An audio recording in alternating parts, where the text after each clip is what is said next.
ഇന്നത്തെ നമ്മളുടെ special milk ബണ്ണാണ് കേട്ടോ. കാണാനും കഴിക്കാനും ഒരുപോലെ നല്ല ടേസ്റ്റാണ് കേട്ടോ. അപ്പോൾ നമ്മൾ എന്തെങ്കിലുമൊക്കെ റെസിപ്പി ഇതുപോലെ ട്രൈ ചെയ്ത് സക്സസ് ആയി കഴിയുമ്പോൾ ഒരു സന്തോഷം ഉണ്ടാവൂലേ? ആ ഒരു സന്തോഷം എനിക്കിന്നുണ്ട്.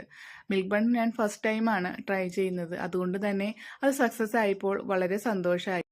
അപ്പോൾ ഇതിനാവശ്യമായിട്ടുള്ളത് 1 കപ്പ് പാല്, ഇളം ചൂട് പാലാണ് ഒഴിക്കേണ്ടത്. പിന്നെ 2.25 ടീസ്പൂൺ ഈസ്റ്റ്, ഇൻസ്റ്റൻ്റ് ആയിട്ടുള്ള ഈസ്റ്റാണ് ഇടേണ്ടത്. അപ്പോൾ അതും കൂടി ഇട്ടിട്ട് ഞാൻ 2.25 ടീസ്പൂൺ ഇട്ടിട്ടുണ്ട്. ഇനി നമ്മൾക്ക് 1/4 കപ്പ് പഞ്ചസാര, അതിൻ്റെ കൂടെ 2 ടേബിൾ സ്പൂണും കൂടി പഞ്ചസാര ആഡ് ചെയ്യണം. പിന്നെ ഒരു മുട്ട, ഇതും കൂടി ആഡ് ചെയ്ത് കുറച്ച് ഉപ്പും കൂടി, ഒരു 1/4 ടീസ്പൂൺ ഉപ്പും കൂടി ചേർത്ത് നമ്മൾക്ക് നല്ലതുപോലെ ഇതുപോലെ മിക്സ് ചെയ്യാം. ഇനി നമുക്ക് ഇതിലേക്ക് ചേർക്കേണ്ടത് മൈദമാവാണ്.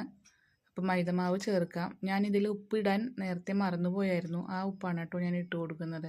അപ്പോൾ ഇതുപോലെ ഇട്ടിട്ട് മിക്സ് ചെയ്ത് നമ്മൾക്ക് ഒരു 3/4 കപ്പ്, അതായത് നമ്മൾ പാലെടുത്ത അതേ കപ്പിൽ തന്നെ 3 കപ്പ്, അതും ഒരു 1/4 കപ്പ് എക്സ്ട്രായും കൂടി ഞാൻ ചേർത്ത് കൊടുക്കുന്നുണ്ട് മൈദമാവ്.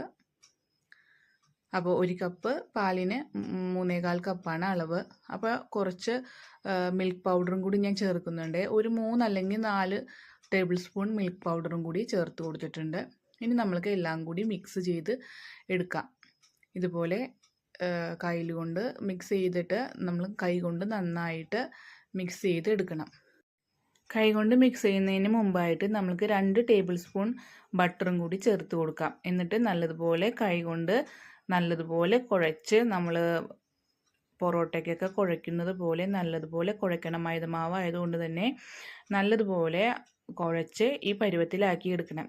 അതിനുശേഷം 2 മണിക്കൂർ റെസ്റ്റ് ചെയ്യാൻ വെക്കണം. അതിനുശേഷം എടുത്ത് ഇതുപോലെ പീസാക്കി എടുത്ത് വെച്ചിട്ട് പിന്നെ 1 മണിക്കൂർ നമ്മൾ റെസ്റ്റ് ചെയ്യാൻ വെച്ച ശേഷം പിന്നെ നമ്മൾക്ക് അതിൻ്റെ മുകളിലേക്ക് സ്പ്രെഡ് ചെയ്ത് കൊടുക്കാനുള്ള ഒരു മുട്ടയിൽ കുറച്ച് പാലും കൂടി ഒഴിച്ച് മിക്സ് ചെയ്തിട്ട് നമുക്കതിൻ്റെ നമ്മൾ ബോളാക്കി വെച്ചിരിക്കുന്ന ഇതിൽ ഞാൻ ബ്രഷ് ചെയ്ത് കൊടുക്കുകയാണ്. എനിക്ക് ഒരു 3.25 കപ്പ് മൈദയിൽ നിന്ന് ഒരു 9 ബണ്ണ് ഉണ്ടാക്കാനുള്ളത് കിട്ടിയിട്ടുണ്ട്. അപ്പോൾ ഞാൻ ഇതുപോലെ ബട്ടർ പേപ്പർ ഉണ്ടായിരുന്നില്ല, നോർമൽ A4 സൈസ് പേപ്പറിൽ ഓയിൽ സ്പ്രെഡ് ചെയ്തിട്ട് ഇങ്ങനെ വെച്ച് കൊടുത്തു. എനിക്കൊരു 20-25 മിനിറ്റ് വരെ എടുത്തു. ഓരോരുത്തരുടെ ഓവൻ്റെ ഇതനുസരിച്ചിട്ടിരിക്കും അത് കുക്ക് ചെയ്ത അവൻ.